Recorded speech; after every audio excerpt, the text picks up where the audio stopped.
In a mindless pursuit of power and wealth, humans engorged themselves with the bounty that Mother Nature had to offer, stuffing as much as they could into their mouths and leaving nothing for their children or as their legacy except for a barren wasteland.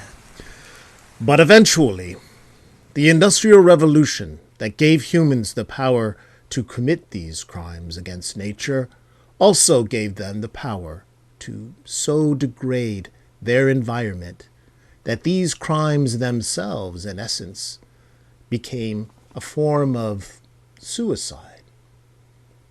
The ravenous appetite to take more and more, giving nothing back, saving nothing for our children, was not sustainable. That is why we see the world today teetering on the edge of economic ruin.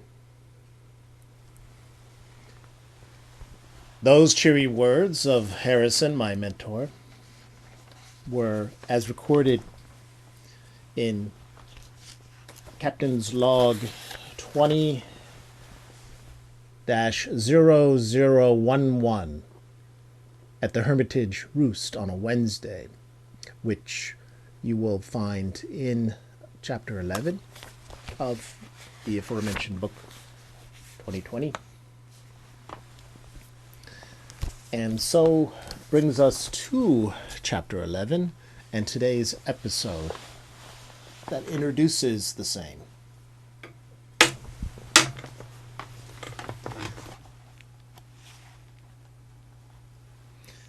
The producers, in their wisdom, have divined from these journal entries that I call Captain's Log are pregnant with information and ideas and so on and so forth. So much so that they have, first of all, given a chapter to each and have now started to give them names, such as Chapter 11. This journal entry I made on a Wednesday at the Hermitage Roost, some point in the future. You call it Malthusela, and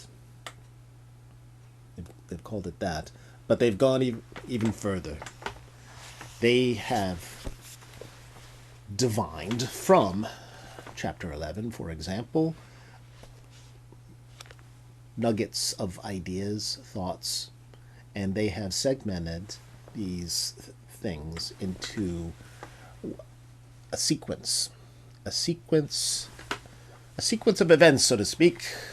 It's a sequence for the purposes of this video series that drills down deeper into Chapter 11, the ideas promoted in the book. I was just writing journal entries. I didn't look at it as containing all these things. I'm just repeating things that Harrison told me and recording events as they occur in the future. In this particular case, my interaction with Angela. So, be that as it may, what you will find now is that the producers have asked me to come back and read sections of the book, Chapter 11, and they have divided it into 3 parts in Chapter 11, 3 parts that they call a sequence. There are 3 sequences, each sequence having scenes within them. What are those scenes? I'm going to tell you right now. Behind me is a representation of each, and to the side over here, of each of the sequences, and there are 3 in Chapter 11, which you will find as Episode 11 on YouTube. Okay, what are the three sequences, segments, you might want to call it? Chapter 11, episode 11 is segmented into three parts. First being war, it's called War Machines. This one is called War Machines. This one is called Reconstruction, they're telling me. Reconstruction. War Machines, Reconstruction? What is that supposed to mean? And then this one over here is called Father Time. How interesting. See? You're in for a treat when you finally get around to watching those episodes of 2020. Okay. Let's just, I'm just going to briefly go over each with you so that we can get a sense that it actually makes sense. Okay, War Machines. War Machines. What the heck does that mean? Now see, this particular clip is about hurricane hunters. And it's just a representative sample of what is contained in Chapter 11. You will notice in Chapter 11 there is a scene there involving myself and Angela and her introduction to the roost, what's going on in the roost, what we do there, then as now, is track hurricanes. It's sort of like a war room. In fact, that's scene number 1 is called War Room. We have a need in the future, as you do now, to keep track of hurricanes because they continue to pose a threat to us. I'm sorry to say that even though we eventually during the 2020s became aware, more acutely aware, that things such as hurricanes and wildfires and swarms of locusts and other natural, what we call natural disasters, was a result of our pollution of the environment. And so we became aware of that, and we were forced to slow down the assault on Mother Nature because she was starting to react. And so the war machines, one is, you could think of as the hurricane hunters. Literally, they are using airplanes, military aircraft, really designed by the military, and other things that keep track of the weather, because the military does need, or did need, to keep track of weather systems, because when you're conducting a war, you need to do that in order to deploy your weapons and so on. So anyway, War Room is the first scene in this sequence, and you see it represented there.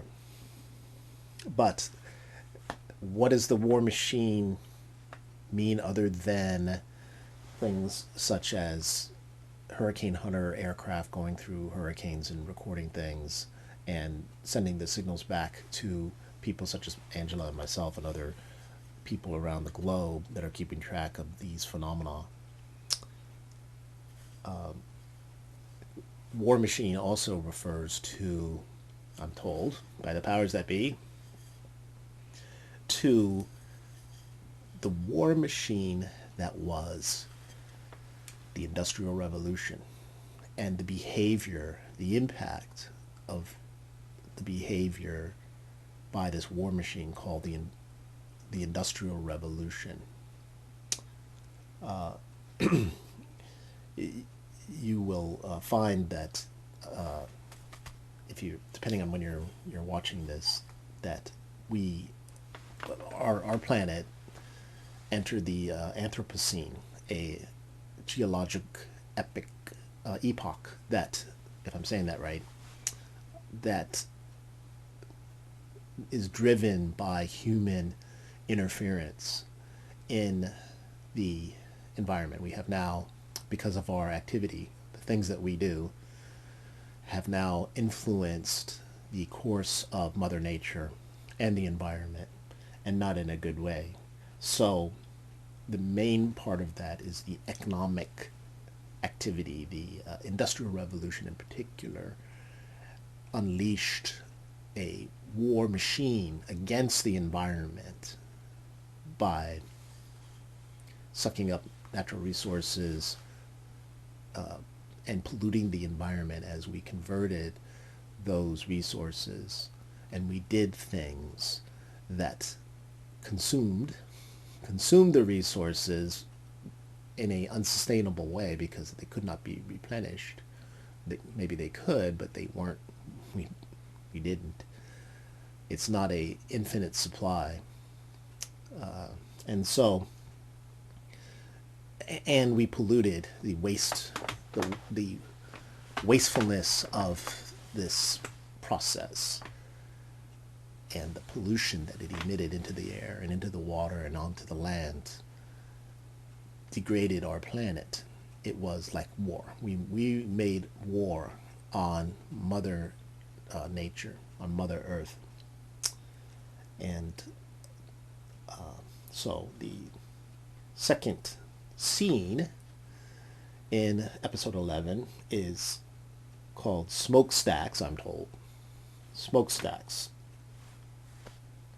That's the scene. The scene of the action is these smokestacks in these factories, where you will find scene number 3, labor camps. Labor camps. Yes, dear reader and viewer, we had what amounts to labor camps back when the Industrial Revolution really took hold in America. Children were part of the natural resources, or thought of as such apparently, and little children were forced into labor, doing labor for the rich capitalists. And I don't mean to sound like being political about it. It is what it is. They're called capitalists for a reason, because they were the people who accumulated capital, wealth, and invested that in these things, in acquiring these things, including labor, and unfortunately that included children. So there were labor camps, which is maybe even a euphemistic term for it, whereby the war machine was allowed to operate.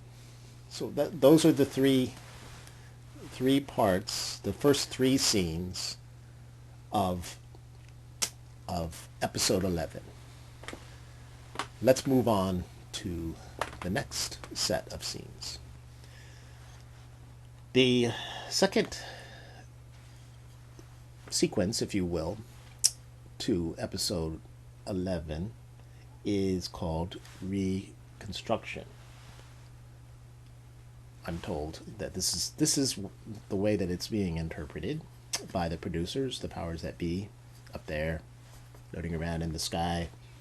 They call this one Reconstruction. So we had this war machine that is described first, and now we have the Reconstruction. Reconstruction. After a war, we have devastation, we have dead bodies, we have crumbling things, we have despair, we have confusion, we have this aftermath of this war. There's the process of war as it takes place that causes all this damage, and then we have when it finally comes to its apex, when it comes to its nadir, when it's over, it's spent. It's like, okay, everybody's dead. Victory! It's a Pyrrhic victory, but it's a victory nonetheless. Reconstruction. Here represented over here. What you're seeing right there is a clip of abandoned buildings, and these are not war-torn areas in the traditional sense. These are communities that expired. Something happened to them that caused them to no longer be economically viable, and the people there vanished, or they left. They abandoned these places. So this clip is just showing you some places that are desolate and vacant of human life, and that's something that is representative of what you'll find in the Reconstruction sequence, that actually being scene 5. But Captain, you're on scene 3. What about scene 4? Scene 4 is entitled, I'm told, Battlefield. That's the scene where the action is taking place. And so what are we talking about there? And I'll give you, it gives you a clue as to the strange name of chapter 11, Malthusela. Methuselah is well, I'll explain that a little bit later, but a gentleman by the name of Mr. Malthus wrote a book about the population, and he postulated, or he theorized, he observed that the human race, the human species, could not sustain itself for the way that he explained it. The consumption, humans are consuming the resources of the planet, and they reproduce if I remember right from what Harrison explained to me, humans reproduced in a geometrically, whereas the food supply in particular only increases arithmetically. That's the way it was explained to me. Another way of looking at it is that given the rate of population growth, the planet could not sustain it. It could not sustain the continuing accumulation of humans on the planet. There's not enough room, there's not enough resources to accommodate that. And Malthus theorized that the way that this is addressed, is it intentionally, or is it a invisible hand somehow influencing it? Be that as it may, either way, what happens is that the human herd has to be thinned. It has to be decimated. It has to be reduced. And the way that it is reduced is by disease, famine, murder,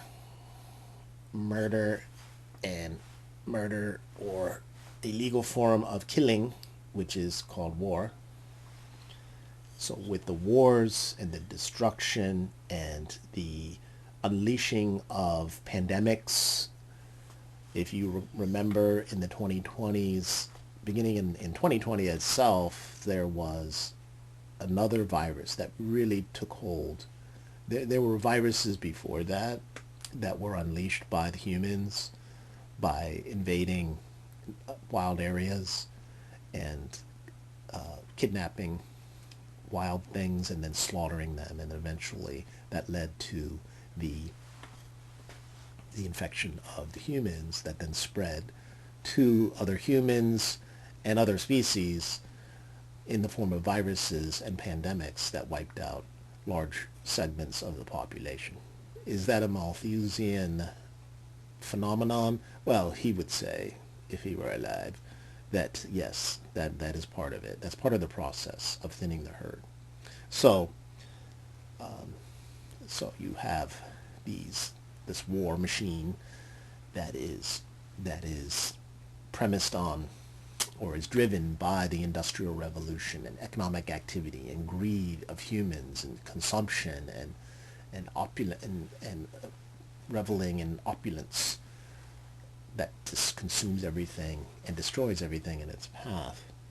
And eventually you get to the end result, which is collapse. It collapses. Which brings us to the scene 6. Okay, I'm skipping around a little. We have Reconstruction. That includes scene 4, battlefield. The field of battle, where all this carnage is taking place. Number 5, ghost town. The scene is that of a ghost town, which is the end of the Industrial Revolution, and then that leads to scene number 6, which is called Medieval Village. That's the scene where this takes place. Is a medieval village. Why? Where does that come from? Well, because after the war is over, when the Industrial Revolution runs its course, and you have this conflagration, and you have this destruction, then what comes after? And the theory is, as it was explained to me by Harrison, is that there is a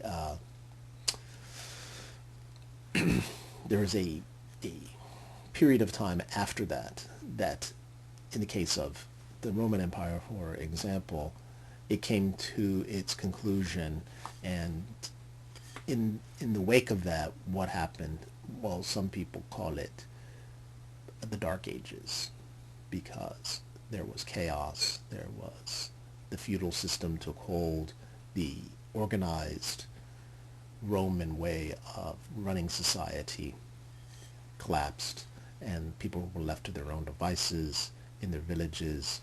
Medieval times, Middle Ages, also known as Dark Ages, before the Renaissance, a few centuries after that began, and the Age of Enlightenment began to arise, and I guess you could say started a new cycle. Maybe this is a cyclical thing, and so, but once it reaches its apex, in the case of the Roman Empire, and there were previous examples, then you have a period of darkness, a period of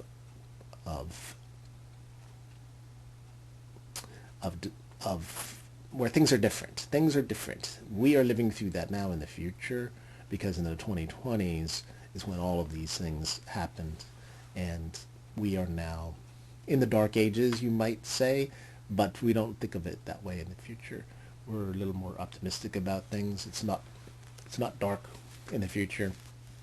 It's just not the way it is, or the way it was during the 2020s and before that. So that gives you the second, a preview of the second sequence called Reconstruction, scenes 4, 5, and 6. Yeah, I'm going through. I was just taking a break for a second and going through some of the journals, some of the Harrison Chronicles, to find out. Well, I'm just curious. These are things that the producers are coming up with.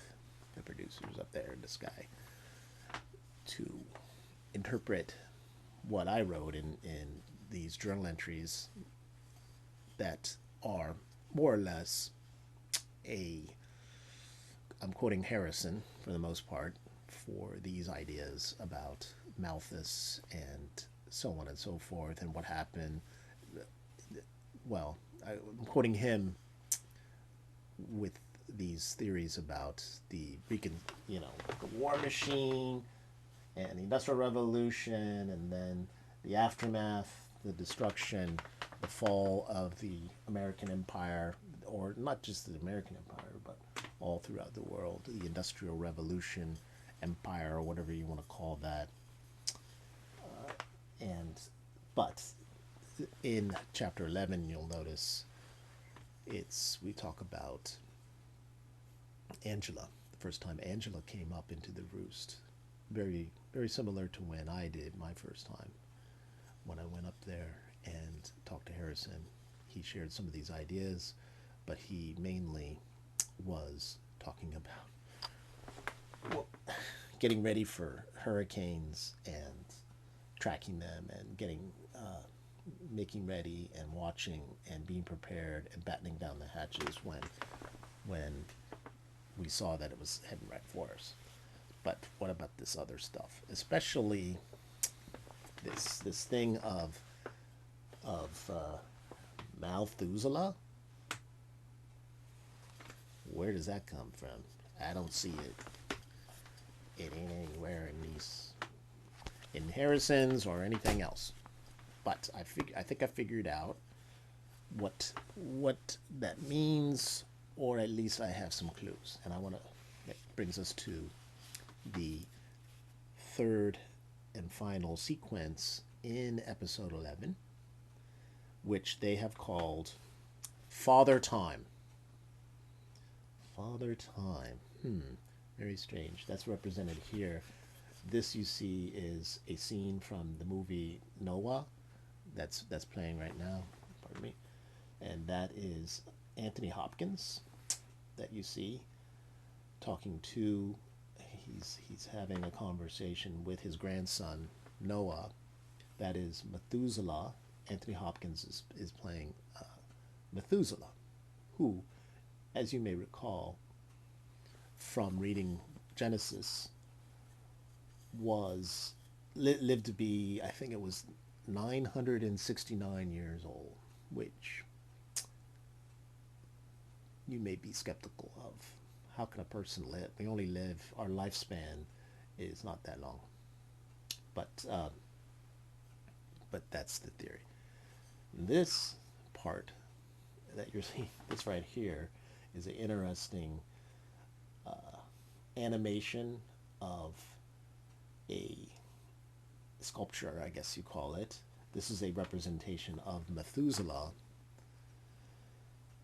I guess it's the idea of the creators of this.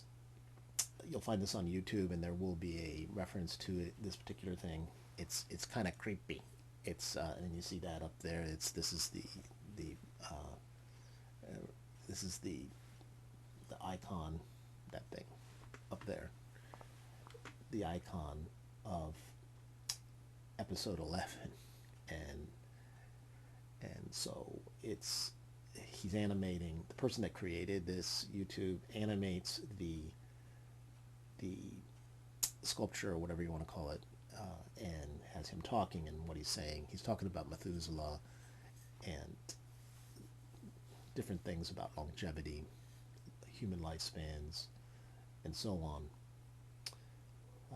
But what does that have to do with anything? What does Methuselah and Malthus have to do with anything? And I guess by now you probably figured out this word here, Malthusela. If you put it in your word processor or what have you, you'll notice your spell check is going to go, that's not a word. And the spell check is always right. And they are right in this instance. This is not a real word. It's made up. It is a combination of the two words, the two people, Malthus and Methuselah. How clever. So, anyway, I didn't make that up. They did. And in this segment here in this part of episode 11 called Father Time. You'll find a discussion about Methuselah and also pixies. Pixies? What does that have to... So here is a amalgamation of separate ideas, and the scene being Neverland. Neverland is scene 7. Neverland, if you recall, is a place, it's a scene, a place that you will find, where you will find Peter Pan, Wendy, and of course Tinkerbell, who is allegedly a pixie, and so thus the name popped into my head. I mean, that's not I wasn't thinking about all of this when the word pixie came into my mind to refer to Angela, and she didn't like it, and it didn't last very long. I ended up just calling her by her name, Angela, which she liked a lot better. But a pixie from Neverland, where people never grow old, people live forever, sort of like Methuselah, except Methuselah didn't stay young forever. He grew old and he lived a real long time, unlike Tinkerbell who lived in Neverland. Okay, what you're seeing right now, this right here, I'm going to skip over scene number 8 and jump to scene 9, which is called the action in scene 9 takes place at a Bristlecone Forest, which is what you're seeing right here. This is a video taken by a person that went out, and you'll see reference to this in the somewhere around here. It's the Bristlecone Forest. These are bristlecones, which are the oldest living thing on the planet Earth. This tree that you see right here is thousands of years old. One tree in particular was identified as the oldest tree and apparently the oldest living organism on the planet Earth, that they called, cue, drum roll please, Methuselah. It's the Methuselah tree. It's called Methuselah. Its age is over 5,000 years old, which takes it back to before the time of the pyramids were constructed. Maybe not far enough to be alive at the time of the Great Flood. Apparently, the estimated time of when the Great Flood in Genesis took place. So it didn't start growing until after Methuselah died. Maybe, we don't know. It's open to speculation. But it's the Methuselah tree, and what you will find in episode 9, a very interesting work of art that is in the form of it takes the form of a documentary called The Curse of the Methuselah Tree.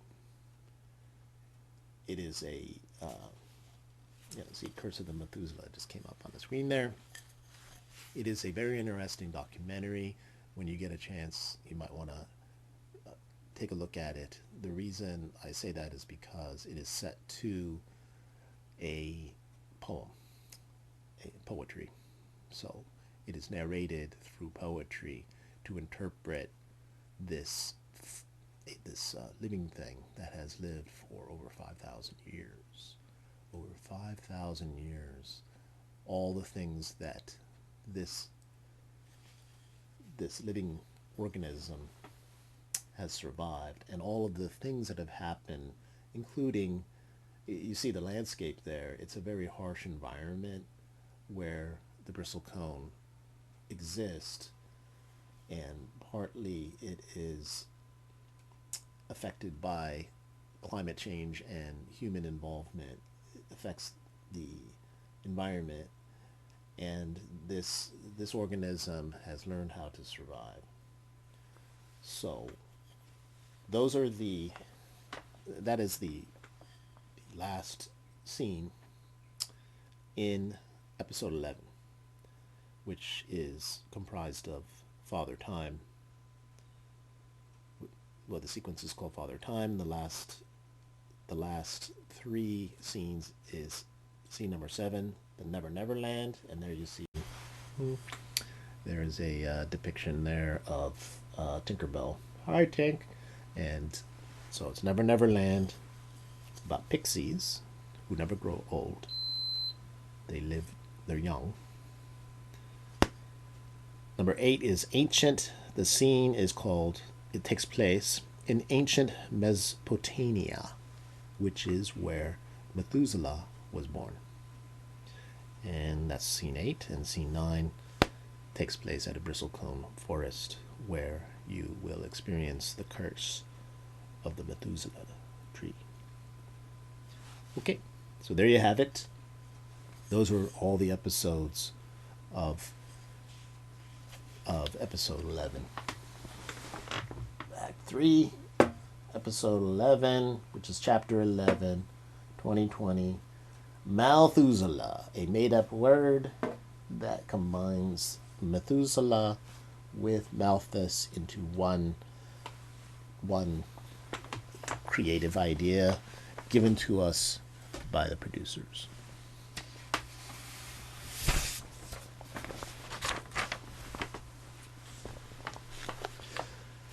Okay, so that brings us to the conclusion. Yes, finally we're at the conclusion. Captain, you're very long-winded, Captain. Sorry about that. I tend to prattle on a little. So let me, well, you're going to have to let me, because I'm going to do this anyway.